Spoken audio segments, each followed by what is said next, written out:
With the release of Dark Deity 2 fast approaching, probably tomorrow by the time this video goes up, I want to take a look back at the original Dark Deity 1, and during my original playthrough I adored the Gale. I said it was the best class.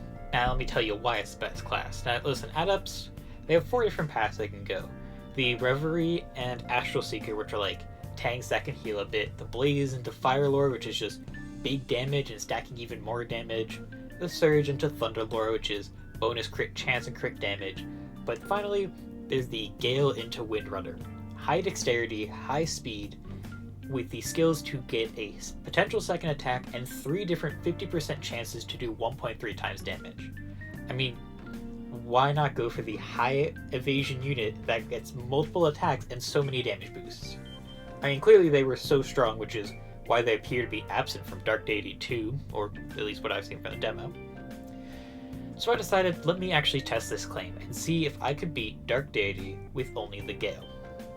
So let's lay down some ground rules while the first few maps play out. So first of all, I'm going to allow healers in this run, but only to heal.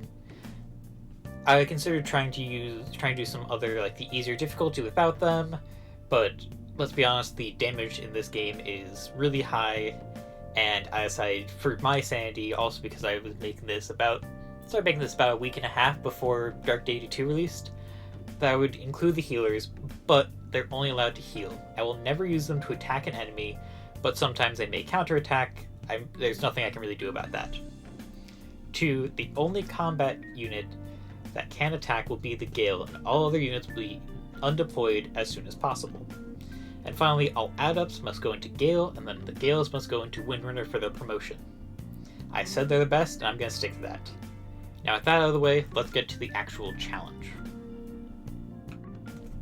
So the first chapter doesn't have an Adept at all, so we just use whoever to clear the chapter as soon as possible. Chapter 2 is when we get our first Adept, which is Elias, who leans more into the defensive and the strength, and he has a personal skill that gives him a 10% crit chance that's rolled separately from his actual crit chance. Basically, he just randomly does big damage. I have all the others force deployed, so I just have them kind of hide in a corner and try and funnel as many enemies into Elias as possible while we wait out the 7-turn clock. It means we can't get some of the items, but that's what you have when you only have a single damage dealer. Luckily, Chapter 3, we get our next Adept, who is Bianca, who's kind of an all-arounder, just kind of lacking the luck department for crits and mastery for effective weapon damage, but I'm gonna be honest, I never really tried to figure out effective weapon damage. I just hit them really hard and call it a day. Her personal skill isn't too important, it just gives an 8% damage buff to nearby allies. This chapter is basically just to get XP, as just to defeat as many possible enemies within a time limit. So Elias and Bianca run around with their own personal healers and just try and get as strong as possible because we don't get our next Adept for another 6 chapters. Not much else for me to say about this chapter. Moving on to 4, which is rough. I mean, this was always one of the more annoying chapters, and it definitely shows some of the issues with the Adept Gale Windrunner line, which is that they are one range locked. We start to get a lot more mages and archers, and since we can't take down an enemy phase, we instead have to take a lot more damage, and it slows us down a lot. During this chapter, though, Bianca does promote to Gale, and we start to pop off. Elias, he's still struggling a bit more. He started at a lower level that Bianca hasn't promoted yet. He doesn't even get to make it to the boss before Bianca kills him. Chapter 5 is just annoying. There's a good number of ranged enemies, and they're quite strong. Luckily, we get some pretty high-level units to help us, except since this is a challenge run and none of them are Adepts or Gales, they just kind of sit there and we have to slow and steadily take down the enemies. Bianca's on the left side, and it's a real struggle at first since the first group is 5 healers. She can't quite one-shot them, which means we gotta either pray for some skill procs or crits, or we gotta hope that the enemies just don't heal their injured friend for whatever reason. Luckily, after that initial annoyance with the healers, Elias gets to promote to Gale, and we don't have trouble with the rest of the map. Chapter 6 is another one that's more XP focused, isn't too tough, have a couple of issues with the initial wave of enemies, with their high damage archers and tanky mages, but honestly it's just more difficult for me to keep the healers alive. The good news is, though, that the enemies really want to attack, and this means that once all the 2 range options are used, the mages will run into 1 range where we can then counter them, which means that we can actually kind of deal with them. It just kind of takes a while because there's a lot of ranged units. Chapter 7. This one we get Benji, who I and the whole community loves, but he isn't an Adept or a Gale, so we can't use him.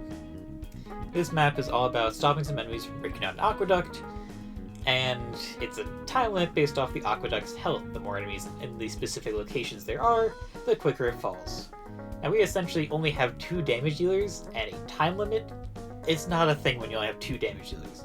So as soon as we deal with the initial enemies, we have to rush to the 3 closest nearby enemies damaging the aqueduct on each side, which will significantly slow down the damage and give us more time to be careful, get some more XP, all of that.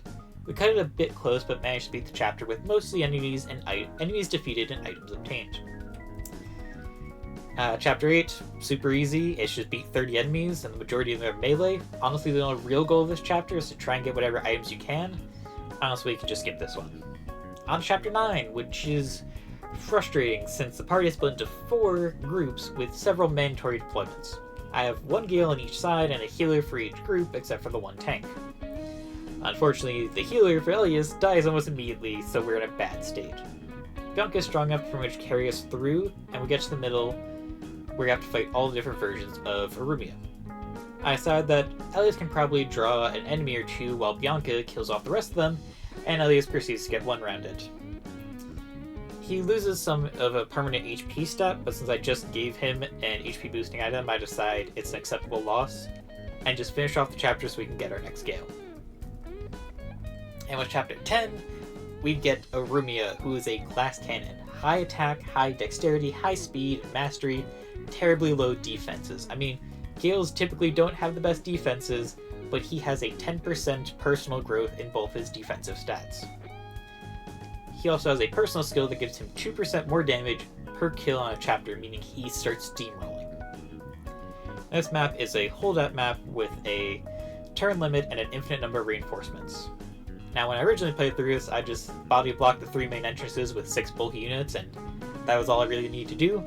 But since we only have 3 Gales, I find a good strategy of putting 2 Gales on the right side, 1 in the hole to the north of the wall, and then have the new recruit Vesta turn to an Inquisitor, and then use a 1-tile small gap on the left side. She's actually bulky enough that she can take any enemy without taking, any damage. After that, it's just some heals, some EXP for the Gales, and the chapter is done. Chapter 11, it's a bit annoying. There's a lot of archers who are very accurate, which is bad for the Gales because lowish defense, but good evasion. Initially try splitting up the party, because the Gales are definitely strong enough to solo some enemies, but unfortunately it's either dealing with mages and armor units on the left, or archers and invasive sword boys on the right. So I realized it's probably best to just have everybody come together and rush down the archers so they can't kill everybody, and just ignore the other side. Reached the end of the map, and once I just rushed with everybody, it honestly wasn't too bad. Now we have Chapter 12, where we get our 4th Gale, Iris, who's all about crits. Good luck, and good strength, decent speed, and a terribly low magical defense, also known as Fortitude growth, of 5%. I thought Arumia was bad with his 10%, she has 25 defense, but 5 Fortitude. Her personal skill allows her to heal for part of the damage her crits do. Obviously intending you to go for a crit path, probably for the Thunder Lord, but that's not our way. Now I have bad news. This map is almost impossible, if possible at all. What we have to do is defeat the Storm Spirits / Thunder Lords before they can destroy the boat. So, much like the Aqueduct level, we need to defeat enemies to increase the amount of time we have to win.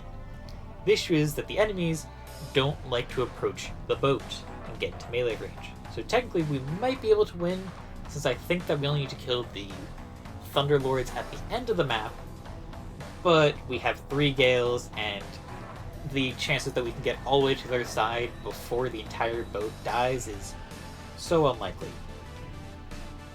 We have 6 turns to do it, and we can't.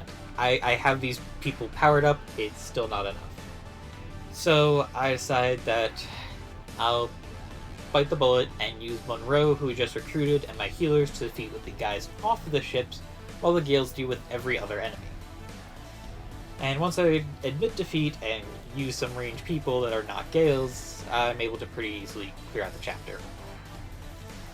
This hurts, but this in chapter 13, we get our final Gale that cheers me up a bit, because it's Thae'Lanel, my goat from the original run. He's kind of an all-arounder with some high strength and a personal skill that is stupid good, making it so attacks can only do a maximum of 30% of his max HP, meaning he's essentially guaranteed to live 3 attacks if he's on full health. And the actual map is super easy, just really slow, as we have to get someone to the end of the map in 25 turns while trudging through a river that massively decreases our movement speed. Now, no enemy is too hard, and we can't really get swarmed since everybody has the reduced movement speed. So we move on to chapter 14, which is also super easy, as at this point we've kind of gotten strong enough to breeze through most of it. Since I know about the race to the entrance after I pick up the stone, I take my time clearing all the enemies prior to picking up the stone, and then just rush it to the end. We do have a close call with the reinforcements, as Arumia takes a lot of damage, but he keeps killing the enemies, meaning that more enemies get to attack him, chip him, and then die. So it's not too tough, but Arumia's high damage, low bulk means that he's actually a problem on enemy phase because he kills too many people. Either way, we make it over to chapter 15. I decide to skate the rules a bit, since we have to fight a mirror match of our team, so I decided to take the 5 OG members alongside us, since they're really easy to deal with. And I don't know if we put 10 people, if we have to only fight 10 ghost people, but this map was a lot easier than my original playthrough, because I can kill the 5 really weak people with Arumia, get the stacking damage buffs, and then plow through the rest of it. The fight does take a while, since no one can consistently hit each other because everybody has high evasion, but eventually we win. Chapter 16 is where we get to fight the big dragon, and it's super easy. We have high DPS plus 3 people promote into Windrunners during this, so 5 damage dealers dealing 2.5k damage in 7 turns. That's the power of Gale into Windrunner. And then we move on to chapter 17, which just sucks. This is my worst level, and it hurts the most. The majority of the level isn't too bad. 2 people push through the top, 3 people push to the south, and we make our way into the final room. It's filled to the brim with tanky units that we can't easily one-round, and archers with high damage and accuracy. I struggled with this so much in my first playthrough, and this time it's so bad that I lose every single Gale Windrunner, except for Bianca, and I decided to just go with it because the final room is so bad, and actually having a surviving member is a miracle. Even with my tankiest units in the original playthrough to draw aggro, I still lost a couple people. Having any squishy Windrunners live is a win for me. So we move on to chapter 18, which splits our party into 3, and we have to deal with different groups of enemies. I choose to put everybody on the left side on the more melee-focused, high-damage group, rather than the mages or the high-evasion thieves. And I can't fit everybody into one side, but I give Bianca the aspect that reduces her magic to give her defenses, so now she has doubled to tripled her defenses, and the mages deal mostly single-digit damage, sometimes even 0. So everybody pushes down to the left to meet with Liberty, while I try and kill as many enemies as possible, while Bianca just slowly deals with the mages as they desperately try and hurt her. It doesn't take too long for us to beat all the enemies and reach Liberty, but I decide to wait a couple extra turns to kill a few more enemies, get some more money and EXP before I end off the map. Chapter 19 is completely different from last time I played. It caught me off guard. The original time it was just wide open space with a wall of enemy on either side and say rush to the left or right to get everybody out. This time they must have updated it probably during the DLC, when they dropped the DLC, but I hadn't played through the actual main game again since, because now you can leave through the north, south, east, or west, and there are buildings allowing you to funnel certain enemies.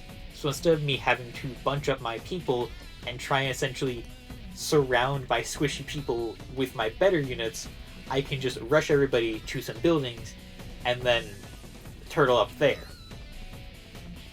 I find an opening to the far east and push everybody there while my Windrunners cover the choke points. I do consider grinding for EXP, but more enemies show up, including some of the tougher archers and tanky mages, which are like my Windrunner's kryptonite, so we choose to just leave early. Then we have Chapter 20, where our team is divided into two teams, with the enemies being mostly magic on the left side and physical on the right. Our team is able to handle the physical guys super easily, but not so much the mage units. I managed to clear out the full physical side, but that's not enough to kill the boss, so we have to struggle through the mages. Turns out we have a small issue with Iris's crit build, which is that it only works if she can actually hit the damage and deal a decent amount of base damage. Also, she has the super low magic resist, so we really struggle with this one. But eventually, we're able to slowly deal with the rest of the mages. Chapter 21, really easy, but we miss most of the enemies since we have so few people to split up. We only have a small fear at the final room as there is a bunch of archers in there, but Bianca and Elias at this point are tanky enough to enter the room and thin out the enemies before everybody goes in and clears out the rest. Chapter 22, I'm gonna be honest, painfully easy. I just have Iris and Elias in the back farming up EXP while everybody else clears the actual map. I mean, this one was always a tough one to talk about, and it's even tougher to talk about this one, saying anything of significance.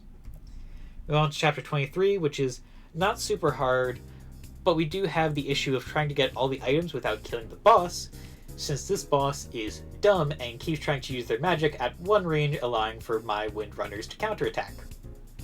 Somehow we actually managed to get all the items, which I wasn't able to do in my original run, and then kill the boss. Chapter 24 is super simple since Bianca solos the entire left side, while the rest of us rush the castle wall. Bianca is ungodly tanky at this point, and we pumped up the rest of my Windrunners with enough drugs that they're decently tanky and can one-round almost any enemy. So we move on to Chapter 25, where we get to finally take down the king, which doesn't take long for us to raid all the treasures and then get to the boss. And he goes down super quick, since one of the things that I've noticed the Windrunners definitely specialize in is massive single target burst. That stacking 1.3x damage, it works wonders. Now we have Chapter 26, which is a holdout while a small group rushes to the boss in a separate area. I have Elias with a pocket healer go and try and deal with the boss, which is pretty good because he manages to one-round basically everybody, so it's just however many enemies there are is how many turns it's going to take. Now, the rest of them have to just kind of hold off the enemies. Our only fear is that too many enemies may attack us on enemy phase and we keep killing them, doing chip damage to us, kind of like we had with Arumia earlier. But still, at this point we become OP and it's becoming harder and harder to make things sound interesting. Speaking of, Chapter 27. Super simple and boring. We only ever have to fight 4 enemies at a time, and we easily one-round all but the tankiest of enemies. I wish I could make interesting things for this. So let's move right on to Chapter 28, the final chapter. And before we get into this, let's take a quick look at all of our Windrunners.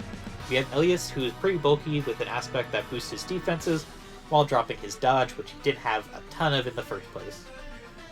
Then we have Bianca, who is even stronger with about 50 in each defensive stat, thanks to her aspect putting all of her points of magic into defense. Arumia has the aspect to boost dodge based on strength and 45 strength. Iris has a maxed out crit weapon and an aspect that boosts crit rate for each time she crits. And finally we have Thae'Lanel, who basically can't be stopped by the boss due to his passive, plus he has an aspect that puts all the points of his luck into power, speed, and dodge, meaning he probably won't crit, but he will hit hard. So we start with the final battle, and we split up everybody to deal with the shards to try and cripple the boss's powers, since that's about the only way he could possibly kill us. For some reason, the boss is solely focused on Vesta, so my Windrunners have basically free reign of the shards. Once all the shards are done, we are able to do all 3k of the boss's damage in 3 turns. That's the power of Windrunners. And with that, the game is over. So can you beat Dark Deity with only the Adept, Gale, Windrunner line? No, because Chapter 12 is dumb and basically requires you to have ranged units. Also, healers are basically mandatory, so you need to at least also have them to help. But I feel like this is a good showcase of their strength, especially when it comes down to single target enemies like the Dragon, King, and final boss. So should you go all in on the Adept, Gale, Windrunner? I'll be honest, no, don't. Don't focus on that. There's so many other cool classes in this game, but oh my god, you should definitely use them. They are so based. Thank you all for watching, and I will be certain to cover Dark Deity 2 when it comes out, probably tomorrow by the time this video comes up. Anyway, if you enjoyed, like, subscribe, comment, favorite, whatever the things people do now, and I'll see y'all next time. Bye-bye.